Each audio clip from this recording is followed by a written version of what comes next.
Almost everyone who has traveled has heard Alistair Cooke on his BBC broadcast, Letter from America. It is said to be the longest-running program in radio broadcasting.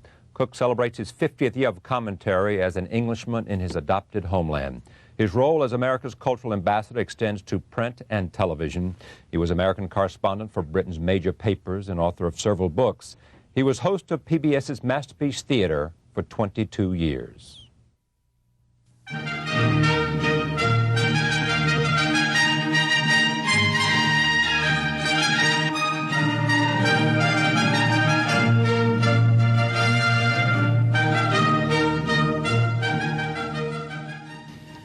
Good evening. I'm Alistair Cooke. We open tonight a new television theatre which in the next year will show you plays adapted from the works of Balzac, Henry James, Dostoevsky. That is the end of Conrad's The Secret Agent.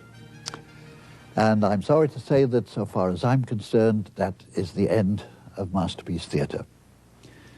I was hired for 2 years, and they turned into 21. But also, 40 years ago, exactly this month, I first became a regular television performer as what one of my old directors called our writer, narrator, host. 40 years is enough. I don't have many more miles to go, but I do have promises to keep before I sleep, and one or two ambitions, among them an insane desire to shave a stroke or two off my golf handicap. And so I just want to say to all those men and women and tots who down the decades, either in the mail or in the flesh, have told us what they liked and why. A very grateful thank you. So good night and goodbye.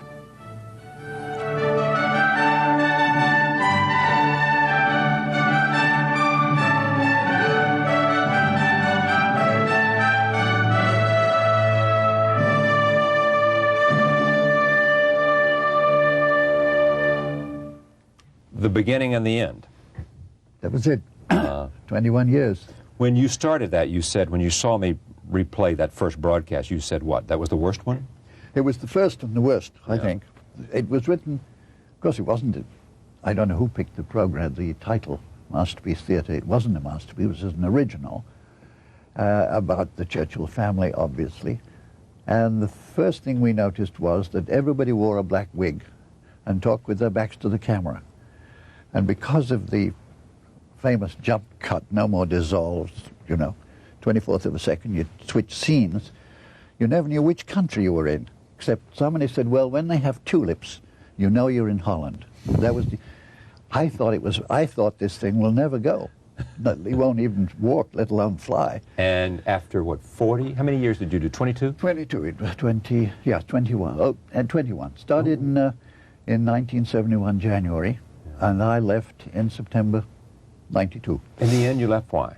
Oh, because I'd had enough, and I thought it was time to move on.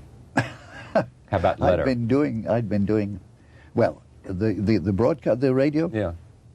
I love doing it more than all the years in print and television. All the things you wrote for The Guardian, all the things. Yep, the 2 million words I wrote for The Guardian. Yeah. No, I love radio more than anything, and I always feel each time you're trying to master this art of seeming to talk off the top of your head. You know, the best compliment you ever get has been from people who say, how can you sit in front of a microphone and just talk for 13 minutes, 45 seconds? And of course I say, it's written to a fairly well. Then I play with it. Yes. But no, it's wonderful. I'd have no intention whatever of, because it's free association, you see. I don't sit down and say, I'm going to talk about this. Yeah. I never know what I'm going to talk about. I start with something. This last week, I suddenly had a memory of being on the Kitty Hawk, an aircraft carrier in the Pacific, with the White House press corps, which in those days was 20 people. We were going to see some missile firing Soviet targets, drag targets way off in the Pacific. We got them all, of course. It was a demonstration for Kennedy. And when we were going up to watch this at night on one of the lower bridges, I think there were 3 bridges, I was slept on the back. I looked around, and it was an old Navy friend, been a humble lieutenant when I knew him, when I was assigned to, I think it was 12th Naval District, San Francisco, beginning of the war. He was now the Vice Admiral of the Pacific Fleet. And he said, "You don't have to go with those guys. Come up with me." We went, snaked up a winding staircase, came into a tiny room with a huge flashing console. And there was a head, as still as a cardboard cutout, sitting in a very strange chair. It was a rocking chair. And of course it was Kennedy, you see. Yeah. Well, I started there, and this took me all through the whole business of disability. Grover Cleveland, Franklin Roosevelt, right, ended up with the auctioning of the chair. With Jacqueline Kennedy Onassis. So I never know what it's going to be, and people say, well, don't you get stumped for topics? I don't know what topics. I think if you just tap your unconscious, the stuff comes out. And the most recent, is that what you talked about? Weekend. That was it, that the was last weekend, yes. When it began how, with the BBC? Well, I'd been... during the second, during my war, the Civil War, the second war, I'd been doing a weekly. I'd been on the road, as you know, with the standing of a war correspondent, only a war correspondent reporting from the stadium to the players on the field, and it had been, of course, a political commentary. It was all about America and the war. When the war was over, a great friend of the BBC who'd been running things in this country, said, "We're so fed up with war and everything to do with it. Why don't we start something quite new? Start a new series, no more Sunday Night American Commentary," it was called. And I said, "What about?" He said, "Just talk about all the things you've talked to me about. History of ice cream, American children, chemistry of the New England fall." I said, "Well, that opens up a big field." Excuse me.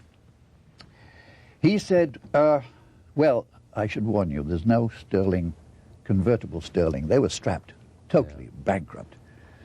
So we can only put it on for 13 weeks. But if it's a wild success, you can keep it on. We'll keep it on 26 weeks." Well, it was a success, apparently. So apparently so. They kept it. After 50 years, we always say, so. We say, well, they forgot or something. Yeah. You came to love America. Yes, I did. You came here first in 1932. I came here in 32 on a fellowship. First to Yale, and then you took another year at Harvard. Year at Harvard, yes. Yeah. And then you got an idea to go back as film critic. That was what I was in, theater and film, but one of the great obligations of this fellowship was to buy a car. They wouldn't let you stay in your lab, you know, which was a wonderful thing. They said in the summer you must buy a car, which I did, $45. And drive around the whole United States. And it was, now remember, this was the pit of the Depression, 1933. And what I saw that year of this, to me, unreported country, there were about 5 British correspondents in this country then, 2 in Washington, always 1 in Chicago to cover Al Capone, and about 4 in Hollywood to cover bathtub scandals. And this country was, what I saw was unreported. And so it was far more dramatic than Broadway, and that's where I started to ease out of theater. And went back, the first job I had was BBC's film critic, you're right. But I very soon, after a year or 2, I began to do more and more America stuff and came back. Do you like the comparisons with de Tocqueville? Oh, anytime. Anytime. Anytime. Yeah. And your opinion of America today? Well, I was going to say we're stuck with it. I think we're in trouble, but I don't think it's America. I think Western civilization. Western civilization? Oh, yes. We lost what? Well, I put it somewhere in the end of that book. Let me read that, and then I think that if you've got the passage in mind. As for the rage to believe that we have found the secret of liberty in general permissiveness from the cradle on, This seems to me a disastrous sentimentality which, whatever liberties it sets loose, loosens also the cement that alone can bind any society into a stable compound. A code of obeyed taboos. I can only recall the saying of a wise Frenchman that liberty is the luxury of self-discipline. That's it. Well, you see, the code of obeyed taboos is a very timorous and secular way of saying that the churches have lost their authority. How you behave, things you cannot do. I've always maintained that behavior, character is not what you do, it's what you wouldn't do, what you cannot do, what your conscience won't let you do. And it seems to me that we've had, in the last 30 years, say 2 generations, that have no moral guide. A code of obeyed, it's not even written down, is what I'm saying. The 10 Commandments are not bad, but we used to say in the 1920s, well, the church is going. But when I say Western civilization, I always remember that comparative figure. This country, I think more than 50% of people are churchgoers. Now, how many are devoutly religious is another thing. But in the United Kingdom, the figure is 6%. 94% are 6%. And whenever I bemoan something here, especially the business of what I now call Big Daddy, which is what we've come to with the assumption that really the government owes you a living and owes you all kinds of things. It's even more true in Western Europe. I mean, the Netherlands, for instance, is total